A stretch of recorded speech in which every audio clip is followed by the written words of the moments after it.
வணக்கம். எல்லாருக்கும் புத்தாண்டு நல்வாழ்த்துக்கள். எல்லாரும் நல்லா இருக்கணும்னு சொல்லி எல்லாம் வல்ல இறைவனை வேண்டிக்கிறேன். ஓம் நமச்சிவாய.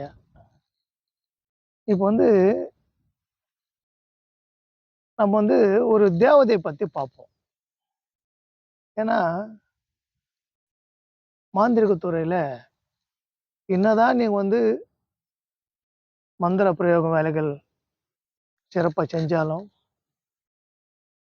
உங்களுக்கு மக்கள் எதிர்க்க ஏதாவது ஒரு வேல அவங்க செஞ்சு காட்டணும். மக்கள் சந்தோஷப்படுற மாரி, ஒரு எல்லாரும் ஆச்சரியப்படுற மாரி ஒரு வேல செஞ்சு காட்டணும். சித்து வேலைகள் செஞ்சு காட்டணும். அப்பதான் மக்கள் உங்கள ஏத்துப்பாங்க. உண்மையிலேயே இவங்க மாந்திரீகம் சிறப்பா செய்றாங்க அந்த மாரி. அதுல அந்த மாரி சித்து வேலைகள் செய்யக்கூடிய தேவதை, சித்து வேலைகள் நம்மளுக்கு வரம் குடுக்கக்கூடிய தேவதை பத்தி தான் நம்ம பார்க்க போறோம். அதுல எச்சினி தேவதை, ஓம்கார எச்சினி அது பேர்.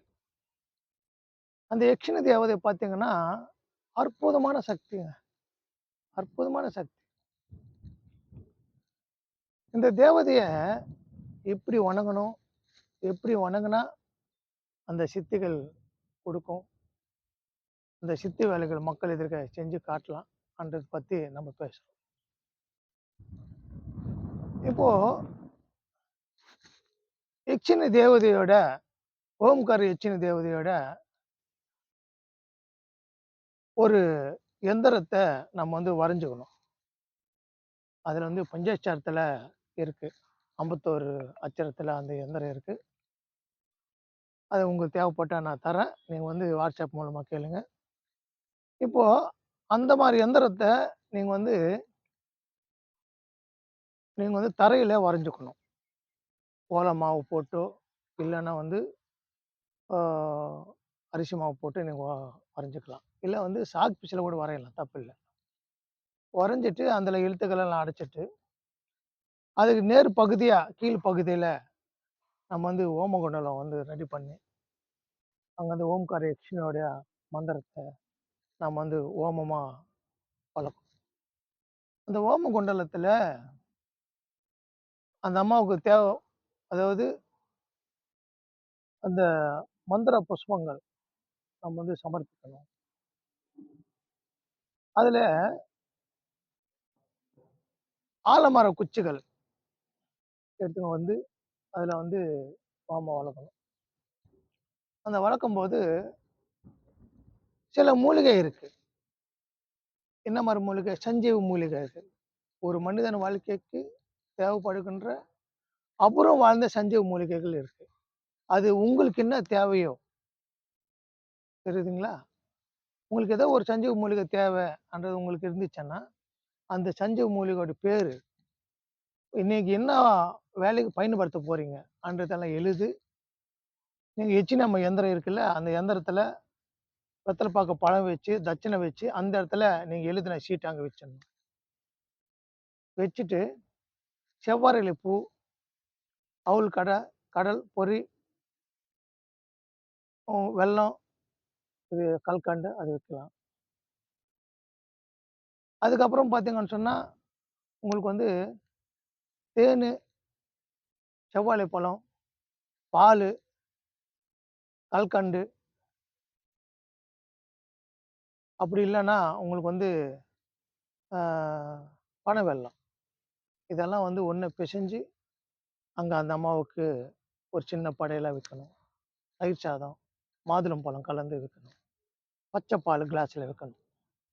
வச்சுட்டு ஓம்கார் யட்சினியோட மந்திரத்த ஓம் குண்டத்துல நீங்க அந்த 108 மூலிகை இருக்கு. கடையில கூட கேட்டீங்கன்னா குடுப்பாங்க மருந்து கடையில. அத எடுத்து ஓமம் வளர்க்கும்போது, நெய் ஊத்தி ஓமம் வளர்க்கும்போது நெய் ஊத்தும் போதெல்லாம் அந்த மந்திரத்த படிச்சு, படிச்சு உங்களுக்கு ஓம்கார் யட்சினி மந்திரத்த படிச்சு, படிச்சு நீங்க அந்த இதைய நெய் ஊத்தும்போது, அது நல்லபடியா அது எரியும்போது, இந்த மந்திரத்துக்குள்ள நீங்க என்ன தேவையோ உங்களுக்கு அது சொல்லணும். எந்த மூலிகை சஞ்சீவி மூலிகை அங்க என்ன வேணும்னு சொல்லி எழுதி வச்சிருக்கீங்களோ, அது நீங்க சொல்லணும். அது நீங்க சொல்ல மந்திரத்தான் நீங்க வந்து ஹோமகுண்டத்துல வந்து அந்த ஆகுதிய குடுக்கும்போது, அந்த யட்சினி தேவதை மனம் மகிழ்ந்து உங்களுக்கு ஆசீர்வாதம் பண்ணி, அதே இடத்துல அந்த மூலிகைய தந்து போடும். இது உண்ம. இதுல எந்த மாற்றம் இருக்காது. அது மட்டும் இல்ல. உங்களுக்கு தேவையானது யட்சினி தேவதை எடுத்து வந்து போடும். இது கை கண்டது நம்மகிட்ட கத்துன சிஷ்ய புள்ளைகளுக்கு அது நடந்திருக்கு. சில பேருக்கு வாழைச்சுவடு குடுத்திருக்கு. சில பேருக்கு ருத்ராட்சம் குடுத்திருக்கு. சில பேருக்கு அற்புதமான ஒரு சஞ்சீவி மூலிகை குடுத்திருக்கு. இப்ப நமக்கெல்லாம் குடுக்காதா? உங்களுக்கெல்லாம் தோணலாம். பயிற்சி பண்ணா எல்லாருக்கும் குடுக்கும். அது மட்டும் இல்ல, அது பார்க்குற மக்களுக்கும் ரொம்ப ஆச்சரியமா இருக்கும். இந்த காலத்திலயும் இப்படி இருக்குதான்னு சொல்லிட்டு. யக்ஷினியால முடியும். அது இல்லாத முக்காலத்தையும் சொல்ல முடியும். நடந்தது, நடக்க போறது எல்லாமே சொல்ல முடியும். அதனால எல்லா வித்தையும் நீங்க கத்துக்கலாம், செஞ்சிருக்கலாம். ஆனா எச்சின வித்தை கத்துன்னு பாருங்க. உங்க வாழ்க்கை அற்புதமா இருக்கும். சொன்னது சொன்னபடியே நடக்கும். உங்களுக்கு வந்து பெரிய மாந்திரீகனின் பேர் எடுக்கக்கூடிய வாய்ப்புகள் கிடைக்கும். அது மட்டும் கிடையாது. உங்களுக்கு வந்து சர்வ சௌபாக்கியம் உருவாகும். பண வரவு, வீடு வாசல், நல்ல சந்தோஷமான வாழ்க்கை வாழலாம். ஏன்னா, அந்த அம்மா கூட இருந்து உங்களுக்கு எல்லாமே நல்லபடியா நடத்தி குடுப்பாங்க. நல்ல வாழ்க்கை அமைச்சு குடுப்பாங்க. எச்சினி தேவதையில ஓம்கார எச்சினி ரொம்ப சக்தி வாய்ந்த தேவதை. இந்த வித்தைய கத்துக்கங்க. நீங்க எல்லாரும் நல்லா இருக்கணும். எல்லாரும் நல்லா இருக்க வேண்டிக்கிறேன். ஓம் நமச்சிவாய.